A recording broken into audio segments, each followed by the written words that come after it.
بسم اللہ الرحمن الرحیم۔ میرے آج کے قرآنی لیکچر کا عنوان ہے رزق اللہ کی ناشکری نہ کرو۔ انسان کو جب اللہ نے خلق کیا تو اس کے رزق یعنی اشیاء خورد و نوش کا بھی انتظام کر دیا۔ چنانچہ انسان کو مخاطب کر کے قرآن کریم نے فرمایا کُلُوا واشربوا من رزق اللہ ولا تعثوا فی الارض مفسدین۔ سورہ بقرہ آیت 60۔ کھاؤ اور پیو اللہ کے رزق میں سے اور زمین یعنی ملک میں فساد یعنی معاشی بگاڑ نہ پھیلاؤ۔ ملک میں فساد یعنی معاشی بگاڑ اس وقت بھی پیدا ہوتا ہے کہ جب انسان رزق کا شکر انفاق فی سبیل اللہ یعنی انفاق بالزکوٰۃ، انفاق بقرض اللہ، انفاق بالصدقات، انفاق بالعفو اور انفاق بالمیراث سے نہ کرے۔ چنانچہ رزق کی ناشکری کرنے والوں سے شکوہ کرتے ہوئے حکمراں اللہ نے فرمایا وَاللَّهُ جَعَلَ لَكُم مِّنْ أَنفُسِكُمْ أَزْوَاجًا وَجَعَلَ لَكُم مِّنْ أَزْوَاجِكُمْ بَنِينَ وَأَفْئِدَةً وَرَزَقَكُم مِّنَ الطَّيِّبَاتِ أَفَبِالْبَاطِلِ يُؤْمِنُونَ وَبِنِعْمَتِ اللَّهِ ہم یکفرون۔ سورہ نحل آیت 72۔ اللہ نے تمہارے نفسوں سے تمہارے لیے ازواج بنائے اور تمہارے ازواج سے تمہارے لیے بیٹے اور پوتے بنائے اور تمہیں طیبات میں سے رزق دیا، تو کیوں تم باطل کے ساتھ یعنی غریب کرنے والی پرستش پر ایمان رکھتے ہو اور اس طرح اللہ کی نعمت رزق کی ناشکری کرتے ہو؟ اور اب رزق کی ناشکری کرنے والوں سے متعلق قرآن نے سورہ یاسین کی آیات 33 تا 35 میں فرمایا ان کے لیے ایک آیت مردہ زمین ہے، ہم نے اس کو زندہ کیا اور اس سے اناج نکالا تو اس سے وہ کھاتے ہیں، اور ہم نے اس میں کھجوروں اور انگوروں کے باغات بنائے اور ان میں چشمے بہائے تاکہ وہ اس کے ثمرات یعنی پھلوں میں سے کھائیں، اور یہ کام ان کے ہاتھوں کا تو نہیں کیا ہوا، پھر کیوں اناج، کھجوروں، انگوروں اور چشموں وغیرہ کا شکر ادا نہیں کرتے؟ آیت ہے لِيَأْكُلُوا مِن ثَمَرِهِ وَمَا عَمِلَتْهُ أَيْدِيهِمْ أَفَلَا يَشْكُرُونَ۔ اور اب رزق کی ناشکری کرنے والوں سے متعلق قرآن نے سورہ ملک کی آیات 21 تا 23 میں فرمایا کون ہے وہ جو تم کو رزق دے اگر اللہ اپنا رزق روک لے؟ لیکن یہ تو سرکشی اور نفرت میں ڈھیٹ بنے ہوئے ہیں۔ تو کیا وہ شخص جو اپنے منہ کے بل اوندھا چلتا ہے زیادہ ہدایت یافتہ ہے، یا وہ جو صراط مستقیم پر چلتا ہے؟ کیسے چلتا ہے؟ شکر گزار بن کر۔ شکر گزار بننے کے لیے اسے انفاق فی سبیل اللہ کرنا پڑتا ہے، اور انفاق فی سبیل اللہ کے لیے اسے کمائی کرنا پڑتی ہے، اور کمائی کرنے کے لیے انسان کو پیشہ ور بننا پڑتا ہے، اور پیشہ ور بننے کے لیے انسان کو تعلیمی اداروں سے علم حاصل کرنا پڑتا ہے۔ بہرحال اے محمد کہہ دو کہ وہی اللہ ہے جس نے تمہیں خلق کیا اور تمہاری سماعت، بصارت اور عقل و شعور بنائے، مگر تم کتنا کم شکر ادا کرتے ہو۔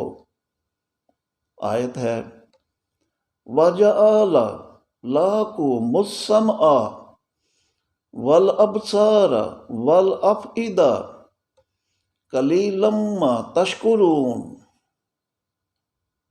اور اب رزق کی ناشکری کرنے والوں سے متعلق قرآن نے سورہ نحل کی آیت 71 میں فرمایا وَاللَّهُ فَضَّلَ بَعْضَكُمْ عَلَىٰ بَعْضٍ فِي الرِّزْقِ فَأَمَّا الَّذِينَ فُضِّلُوا بِرَادِّ رِزْقِهِمْ عَلَىٰ مَا مَلَكَتْ أَيْمَانُهُمْ فَهُمْ فِيهِ سَوَاءٌ أَفَبِنِعْمَتِ اللَّهِ يَجْحَدُونَ۔ اللہ نے تم میں سے بعض کو بعض پر رزق یعنی کھانے پینے کی اشیاء میں فضیلت دی ہے، تو وہ لوگ جنہیں رزق میں فضیلت دی گئی ہے وہ اپنا رزق انہیں دینے والے نہیں جن کے مالک ان کے دائیں ہاتھ ہیں، کہ کہیں وہ اس رزق میں برابر ہو جائیں۔ تو کیا وہ رزق کا اللہ کی نعمت ہونے کا انکار کرتے ہیں؟ اور اب رزق کی ناشکری کرنے والوں سے متعلق قرآن نے سورہ یاسین کی آیات 71 تا 73 میں فرمایا کیا یہ نہیں دیکھتے کہ ہم نے اپنے ہاتھوں کے بنائے ہوئے مویشی ان کے لیے خلق کیے، تو وہ ان کے مالک ہیں۔ ان میں سے کچھ مویشیوں کو ہم نے ان کے لیے متی کر دیا، کچھ کی سواری کرتے ہیں، اور ان میں سے کچھ کا گوشت کھاتے ہیں، اور ان کے لیے ان مویشیوں میں کاروباری فائدے اور پینے کے لیے مشروبات یعنی دودھ اور لسی وغیرہ ہے، تو کیوں ان کا شکر ادا نہیں کرتے؟ آیت ہے وَلَهُمْ فِيهَا مَنَافِعُ وَمَشَارِبُ أَفَلَا يَشْكُرُونَ۔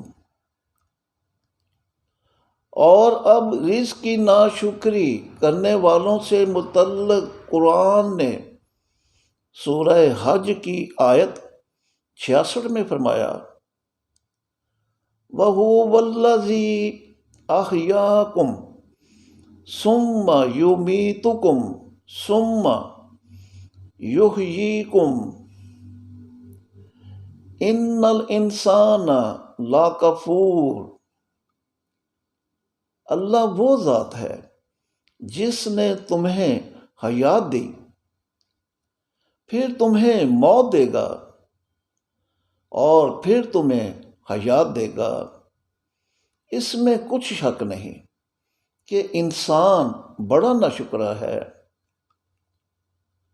چنانچہ رزق کی ناشکری کرنے والوں کو مخاطب کر کے حکم بنا اللہ نے فرمایا،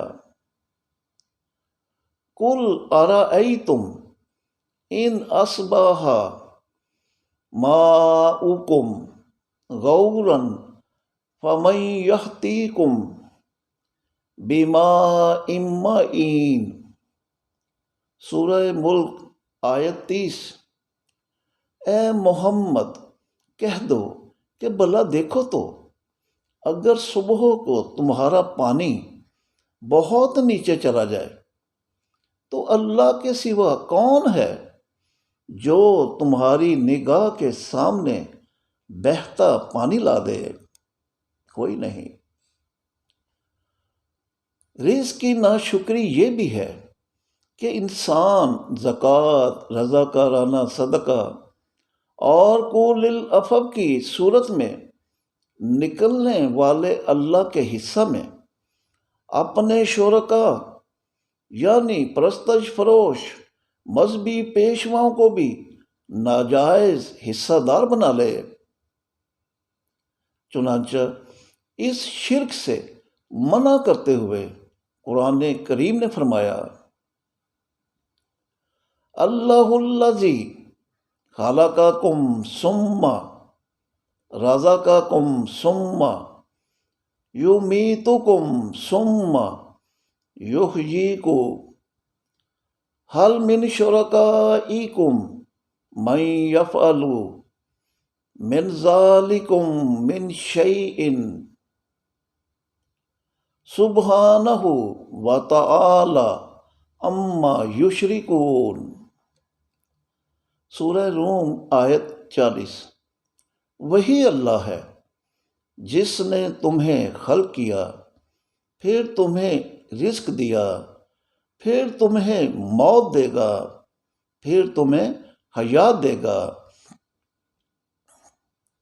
کیا تمہارے شرکاء یعنی پرستش فروش مذہبی پیشواؤں میں کوئی ایسا ہے جو ان کاموں میں سے کچھ کر سکے؟ کوئی نہیں۔ وہ تو سبحان ہے کہ انسانوں کو رزق عطا کر کے تسبیح کرتا ہے، اور برتر ہے ان کے ٹھہرائے ہوئے شریکوں سے۔ لیکن وہ پیروکار جو ضلالت یعنی پرستش کرنے میں بہت کٹر ہیں، وہ اس شرک سے باز آنے والے نہیں کہ خود قرآن کریم نے سورہ لقمان کی آیات 10 اور 11 میں فرمایا، اللہ نے بغیر ستونوں کے آسمانوں کو خلق کیا جو تم دیکھتے بھی ہو، اور اس نے زمین میں پہاڑ رکھ دیے کہ تمہیں لے کر نہ ڈولے، اور اس میں ہر قسم کے چلنے والے جانور منتشر کر دیے، اور ہم نے آسمان سے پانی اتارا تو زمین میں ہر نفیس زوج اگایا۔ یہ تو اللہ نے خلق کیا ہے، اب مجھے وہ دکھاؤ جو اللہ کے علاوہ اوروں نے خلق کیا ہے کہ ان کو اللہ کا حصہ بھی دے دیتے ہو۔ جبکہ ظالم لوگ تو کھلی ضلالت یعنی پرستش میں مبتلا ہیں۔